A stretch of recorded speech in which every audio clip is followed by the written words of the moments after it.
Chicana, violentamente asesinado. Su primo, Sergio Vidal, estuvo justamente este domingo en Pauta Libre y esto es lo que dijo. En ese momento que escucharon el disparo, los jóvenes solamente se taparon la cabeza. En ningún momento pensaron de que Moisés había recibido el disparo. Es más, cuando ellos se tapan la cabeza, escuchan un ruido como de un vaso de agua que cae en el piso, un ruido constante de agua que cae. Y escuchan que Moisés, como un ronquido de Moisés, como que Moisés estaba respirando, y a la vez escuchan a estas personas afuera discutir entre ellas, donde uno le decía dentro del grupo así como te lo piteaste, ¿y qué hiciste? Vámonos. Y ellos empezaron a rondar el vehículo y se acercaban así por el costado de Moisés. Lo sentían muy cerca, no podían verlo porque estaban tapados. Ellos, dentro de su intento como de supervivencia, no sé, de taparse la cabeza y tratar de hacerse el muerto, eso es lo que ellos relatan, y esperando que le siguieran disparando, si ellos pensaban que esto iba a seguir.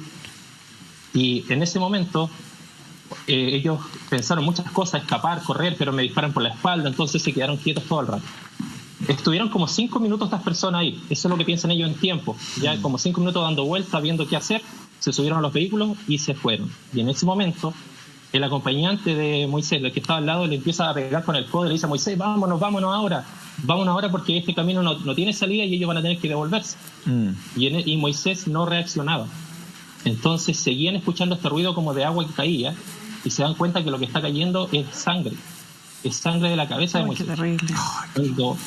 Cuando ellos se bajan y lo ven, se dan cuenta que desde la oreja de él hacia atrás, o sea, la herida era tremenda, o sea, no sabían qué hacer, no sabían cómo actuar. Ellos no tienen conocimiento de cómo poder ayudar a una persona así. Y en ese momento pensaron, hay que llevarlo al hospital, hay que hacer algo. Llamaron a carabineros, llamaron a ambulancia, llamaron amigos. Y pensaron en moverlo hacia atrás de alguna forma para poder en el mismo auto tratar de llegar lo más rápido al hospital. Y cuando pensaban ellos hacer eso, escucharon de 10 a 12 disparos nuevamente y dijeron, nos vienen a matar. Vienen a acabar con nosotros porque somos los testigos de esto. Entonces en ese momento ellos salieron corriendo como pudieron a esconderse en el campo, a los alrededores. Y tratando de llamar y siguieron llamando y después de esto llegaron como a los 20 minutos o menos, llegaron los familiares, llegaron carabineros, mis tíos, mis primos, vieron ahí a Moisés agonizar, vieron cómo caía la sangre, vieron todo esto. Ellos en un comienzo no pensaban que Moisés estaba muerto porque su cara estaba intacta, porque el disparo fue atrás. Claro. Entonces, les digo, mis tías tomaban su mano y él apretaba su mano mientras agonizaba. No habló nunca más después del disparo. Muy gráfico y plagado de detalle el relato que hace el primo de la víctima, pero ¿saben qué? Es justo y necesario escucharlo tal como sucedió para entender la gravedad del asunto. Hay un dato que no es menor, que en lo que él menciona es que parte de la discusión de esto, ni más ni menos que 10 hombres con chaleco antibala encapuchados y bastante bien armados, generan entre sí una discusión. Pareciera que quien haya percutado ese disparo finalmente se mandó solo. Fue un acto completamente impulsivo en donde le trajo serios problemas estratégicos cualquier cosa que ellos hayan estado haciendo. Por lo que se entiende, la Fiscalía esto ya lo cerró. Entonces, aquí yo tengo una pregunta.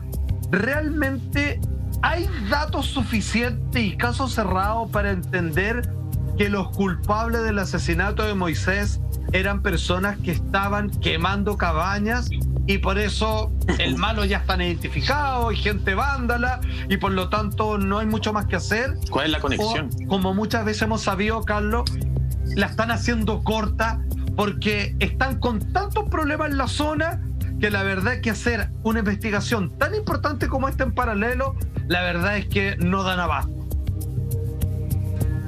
Es que no debería ser así. No quiero pensar que están tomando el camino más corto y para cerrar el caso lo antes posible. No debería ser así. Si es así, sería un delito. Yo no entiendo. ¿Se puede entender, perdón, Carlos?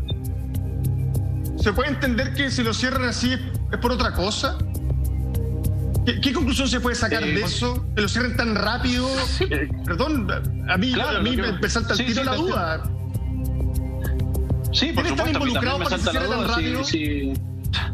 No deberían cerrar el caso si no tienen... Primero, el caso no se puede cerrar porque hay una persona asesinada, a él la asesinaron, le dispararon por la espalda, y los asesinos de Moisés hay que identificarlos y llevarlos a la justicia, y después que un juez dicte sentencia, ahí recién el caso está cerrado.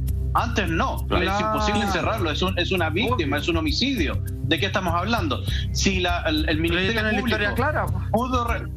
Claro, si según ellos tienen la información de que por ese camino, tal como lo dice el primo de Moisés, es la única vía de acceso, el único camino sin salida, y justo en ese sector, por ese camino, quemaron esas cabañas, es muy probable que hayan estado relacionados con eso, pero no significa que pueden cerrar el caso. Lo que pasa es que pueden a lo mejor acotar los posibles sospechosos que realizaron ese disparo y asesinaron a Moisés. Ahora hay que saber quién fue, con nombre y apellido, con rostro. Si es una persona si efectivamente ellos fueron los que quemaron las viviendas o las cabañas, estamos en presencia de 2 delitos: incendio intencional, que es un delito que tiene una pena altísima en Chile, y además un homicidio, que es el delito más grave que existe en la legislación de cualquier país. Entonces, la persona que cometió este crimen, si es que está involucrada en esta quema, no debería salir nunca más de la cárcel. Es que es un caso que está lleno de dudas todavía, y esperamos que la justicia haga lo suyo y los responsables o el responsable tenga todo el peso de la ley. Ahora, esto está claramente dentro de un contexto de violencia que se está dando en la macrozona, lamentablemente, como ya lo hablamos antes, que tiene que ver con todos estos grupos que parecieran ser o paramilitares o directamente civiles muy bien armados, con chalecos antibalas, con armas, con protecciones, como muy bien lo relataba Sergio Vidal en esa entrevista a Pauta Libre. Carlos, ¿qué pasa en este caso con la inteligencia? Porque si estamos hablando de una zona de nuestro país que está muy crispada en cuanto a ambientes, es una zona que está muy caliente, hay un conflicto que todavía está muy vivo y muy lejos de resolverse. ¿Qué pasa con la inteligencia para poder precisamente prever este tipo de situaciones en una zona en donde la violencia no está siendo controlada? Wow, esa es una pregunta súper compleja, porque de acuerdo a algunos personeros de gobierno, inteligencia no hay, según otros sí hay y es muy buena, entonces ni siquiera ellos se ponen de acuerdo. Pero lamentablemente no vemos porque no hay ninguna prevención. La inteligencia sirve en todos los países del mundo para detectar los autores de delitos internamente y que vengan desde el extranjero a generar delitos a cualquier país, en el caso de nosotros acá en Chile, pero no sabemos porque no hay ninguna prevención. Siguen quemando camiones, siguen dañando viviendas, siguen asesinando gente, no hay nadie detenido. Las últimas veces que trabajó la inteligencia y fueron casos muy bullados, lamentablemente, cosa que yo nunca en mi carrera profesional ni en la historia desde que tengo uso de razón había visto que la inteligencia de Carabineros o el mismo laboratorio lamentablemente falsificó evidencia. Afortunadamente los autores de esas falsificaciones están detenidos y muy bien, porque esa corrupción no se puede permitir dentro de las instituciones. Pero ese es el nivel que estamos llegando. Entonces no hay mucha inteligencia, no lo vemos. Sí, no hay que ser experto para darse cuenta de eso, lamentablemente, si no esto ya se hubiera detenido en algún minuto. Es muy triste todo lo que está ocurriendo. Claro, exacto. Sí, yo más que una pregunta, Carlos, me gustaría hacer un comentario. Me tiene impactado el nivel de descontrol que se vive en este país.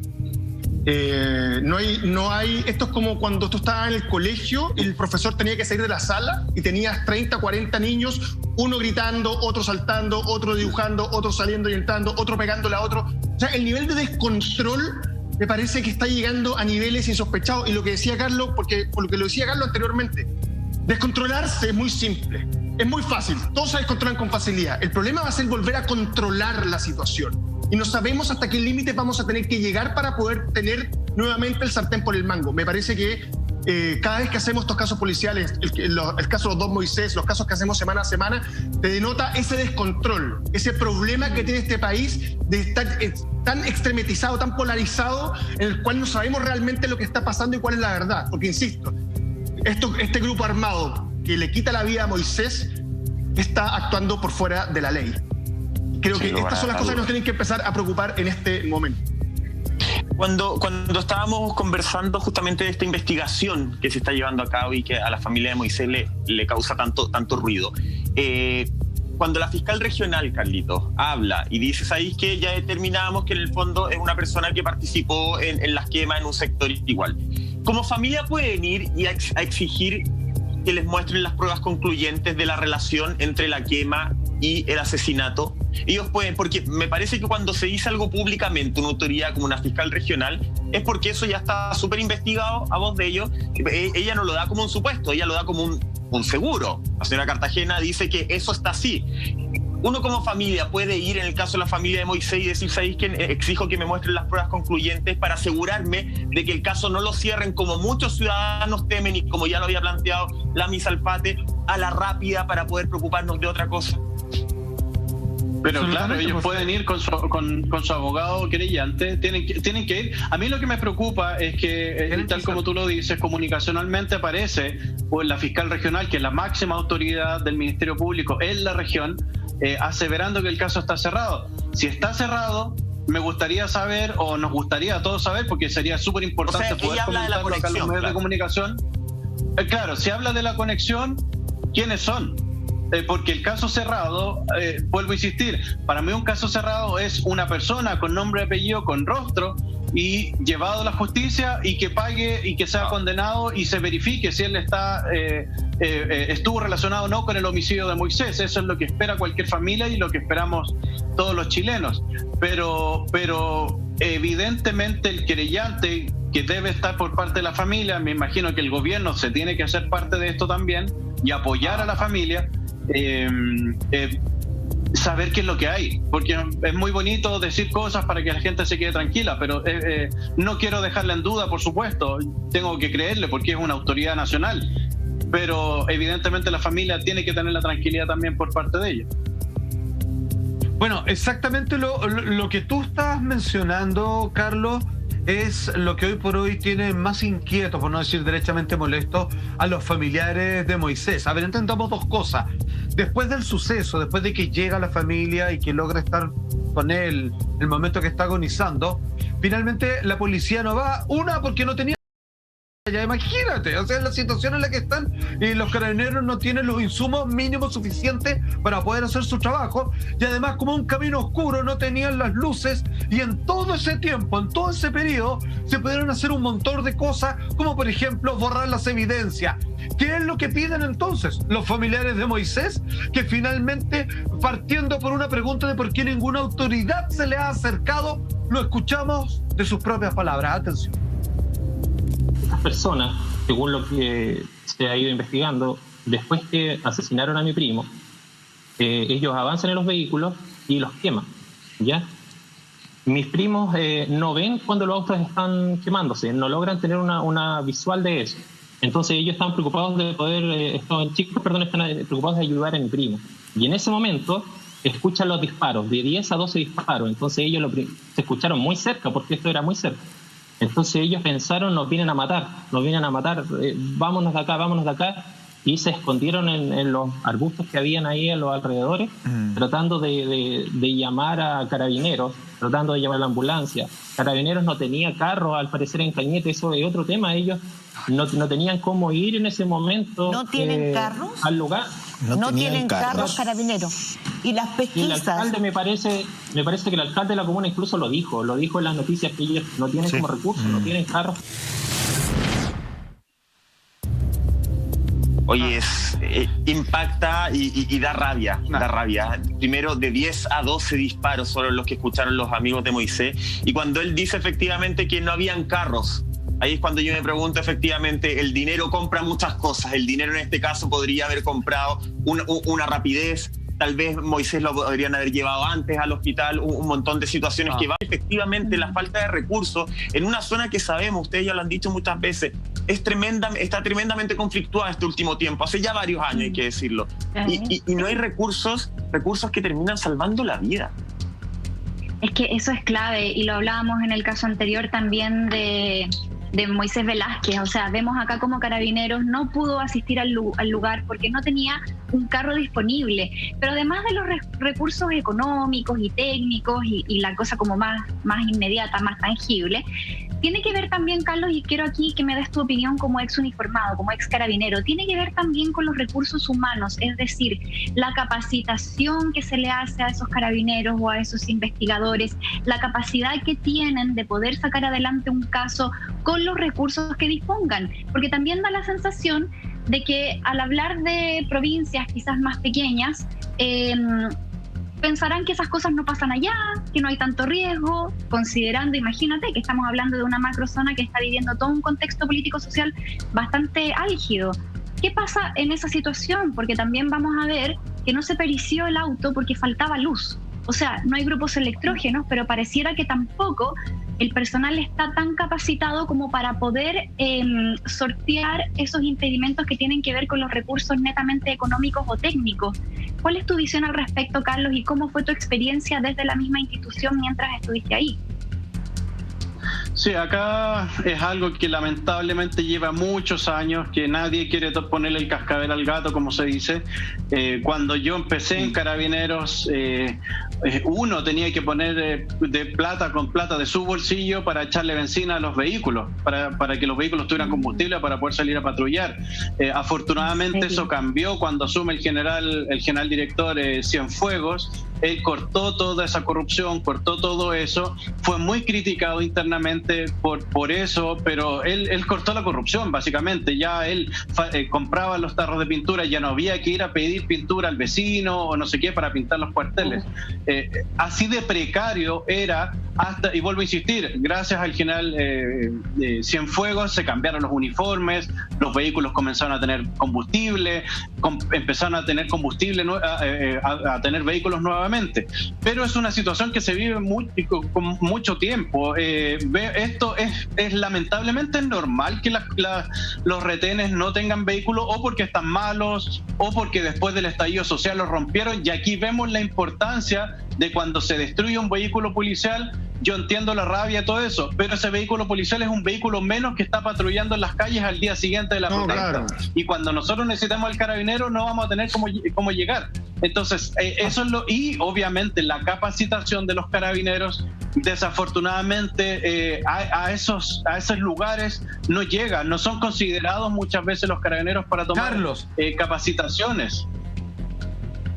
De hecho, sobre esa precariedad de recursos es lo que enfatizan los parientes de esta víctima en Cañete. Lo escuchamos con mucha atención porque así están las cosas en el sur. Miren. Cuando fueron a hacer el peritaje del vehículo, esto es algo que a mí me preocupa porque nosotros como familia necesitamos que se haga bien y que se utilicen todos los recursos que se encuentran, que se tienen. Cuando se hizo el peritaje del vehículo, fueron en la noche con los dos chicos después de prestar la declaración. No se pudo hacer el peritaje en la noche porque supuestamente no había luz. No se cercó el vehículo quedó abandonado ahí. Podían haber vuelto a estas personas y haberlo quemado y haber perdido todas las pruebas. Haber destruido la evidencia.